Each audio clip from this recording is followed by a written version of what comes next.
is a non-personable, unapproachable God that you reverence through a prophet. That's why they don't trust in God directly through him. They trust in Allah, and they trust what Muhammad, and they would trust what Muhammad has to say about Allah. Whereas in the Bible, God speaks directly to us. He's a personable God. He's a loving and merciful God, and he's long-suffering towards sinners. In fact, many people would argue, well, tell me, then why did God slaughter all the Canaanites? Why did he have the Jews go in with Joshua and just kill all the Canaanites? Right. Well, that's a very good question. That's a good question.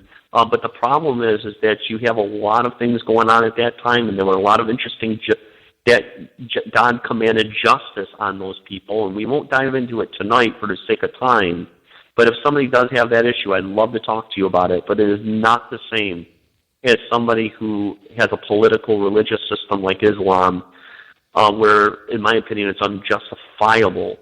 In fact, even today, he allows his people, if you read through the Quran, it encourages Muslims to hurt people. Now, I know some Muslims have an issue with that, and they would yell at me because they don't think that's true. Well, then you're not being consistent with the Quran. The Quran commands you to do such things. Now, if you want to, I can give you 15 verses from the Quran right now that absolutely talks about hurting pagans the infidels. That's right, Jews and Christians typically. But anyway, all that to say, go ahead. 2 or 3 billion Muslims, and out of those 1.2 or 3 billions, there may be 50,000 who are actual radicals, while most of the others are more than willing to live in peace with everybody else. But that's nice. That I that's believe, nice and that's noble. You got a country like Turkey, which is half Christian, half Muslim. They live well together. Yeah. Well, but try talking to the Prince of Saudi Arabia, who has his wives walk like 10 paces behind him. Yeah. And they're totally veiled, and they're not allowed to drive or go out alone. Well, they are definitely on the more conservative side. Yeah. All I'm saying, there's good in everybody, and there's bad in everybody is what I'm going to really say. That's certainly true. In a worldly sense, that's absolutely true, Felix. But here's where I take issue. Well, number one, we don't know that there's only 50,000 people who are radicals. There tends to be more and more these days. And if you look at where the Middle East is right now, surrounded Israel, there are many people, millions of people who want Israel wiped out simply because they're Jewish and they want that land. So I don't buy 50,000 people. I think there's probably a lot more than that. But I would also argue, because ISIS alone has more than 50,000 followers, and they're all radicals. But anyway, the point is that whether you have a religion or not, here's the issue, and I think that everybody needs to think about this. I'm only here to give you some thinking material. I'm not here to convert you, okay? That's not even my job. My job is to tell you the truth based on the truth of God, through His Word and through His revelation. Listen, if everybody thinks differently, and they believe in different things, then you cannot conclude, okay? And I know this is going to start off with a war. That's why I'm trying to say it like this. You cannot conclude that we all are going to the same place. In other words, I do not believe with all of my heart that all roads, if you will, lead to God. I think that all roads lead to destruction, and the only one straight, narrow path leads you through Jesus Christ, the true answer. So you're talking to a pretty radical guy yourself, but out of peace and love, of course. Well, you look at the Pope, which I know you don't. You said you don't really think that highly of him. No. But he does lead quite a few people, and he could be wrong. He has no problem of letting atheists go to heaven. He thinks that atheists might go to heaven? He says he thinks they can. Well, you can if you trust in Jesus Christ and you leave your atheism, absolutely. Look, atheism, let me say it like this. Yes. Go ahead. He said that basically if atheists are good, and they're compassionate, I believe, is that what he said, Mark? That's different. Converting. Well, he was talking about if they lead a moral life. Yeah. You don't have to necessarily believe in a supreme being. If you lead a moral life, then, that, you should be able to go to heaven. But which heaven? Okay. I don't know. Would it be the same heaven as a believer? I couldn't say. Right. Well, let me ask you guys this question. Because it was the question I asked before the end of the last show. Because I think this might solve some confusion. What do you think makes the product of somebody's faith true? Whether you're atheist or a multi-spiritist and everything in between, what do you think makes it true? Well, you use your old word just now, the faith. That they need to have faith. If you only look by reality, so in other words, if you only look at Felix, reality, does that apply for everybody? Excuse me? I'm sorry, repeat that? Does it apply to everybody? Does it apply for everybody, that concept? I think it does. If you don't have faith, then I don't think you have to be an atheist, I would think. Okay, so Felix, listen. So in other words, as long as I have faith in my religion, more than likely I'll be okay in your worldview.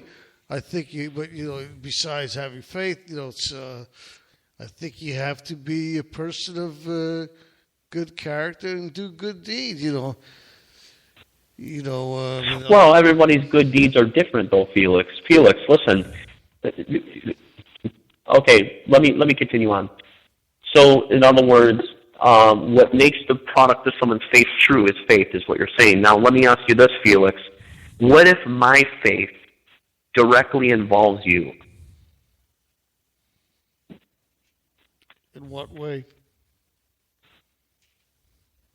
What if it involves you?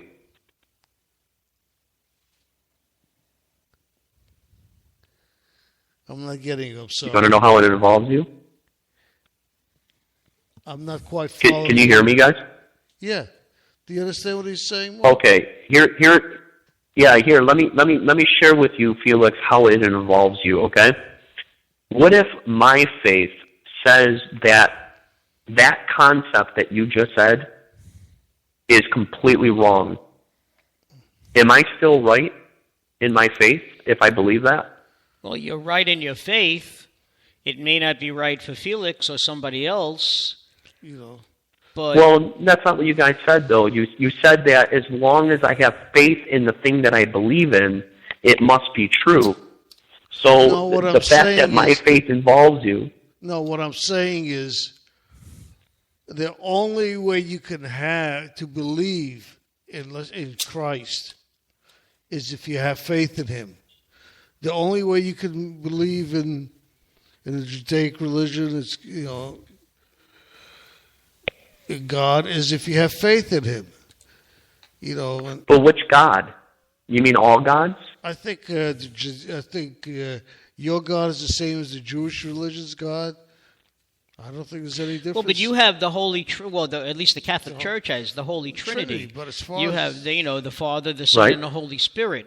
But they're all one. Right. That's what I believe too. But I'm trying to confirm some confusion. See, what a lot of people, you guys, they don't think any different than you two. And I love you two dearly. Don't think of this as I'm trying to smash your dreams and try to rob you of faith. That's not my goal today. I want to clear up some confusion. When when the Pope said it's okay to be a good person no matter who you are, and I'm asking you kind of a similar question. I'm asking you, what makes the product of somebody's faith true? Well, to them, you're saying to them it's true because of the faith. But the question really that I'm asking you is that faith really true? Or is it just true to them and it could be false? Well, you can't use the same word to define the word that you're trying to define. Well, sure you could. I'm asking you what if you. No. Okay, let me give you. When Felix said it's, you're asking about faith, and Felix said something about faith. And Felix said something about, well, it's your faith that makes you believe in something, but then you're using the word to define itself. Okay. No. What I'm asking you is, what makes the product of that faith? For instance, if I was Hindu, and I was somebody who believed in multiple gods, and they were in the cows and the rats, and I could tell you a little something interesting about that in a minute, but that's besides the point. If I believed that God was not one God who controlled the whole universe, but there were many gods, is that going to be true if I believe it? Well, it's true for you. Like the Greeks and the Romans believed in many gods. But that doesn't. Is it true or is it false? It's true for the believer. Okay. So they'll be okay then. They'll be okay, is what you're saying. Yes. If you believe. Okay, so it's true then. If that's the way you worship and that's what you believe in, then yes, it's true for you. May not be true for me. Okay. But hold on, Mark, hold on.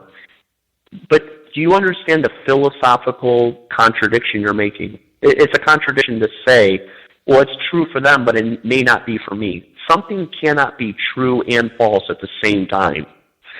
For instance, if I was holding something in my hand, and I said I'm holding this thing in my hand and not the thing in my hand at the same time in the same sense, you wouldn't believe me because that's a contradiction.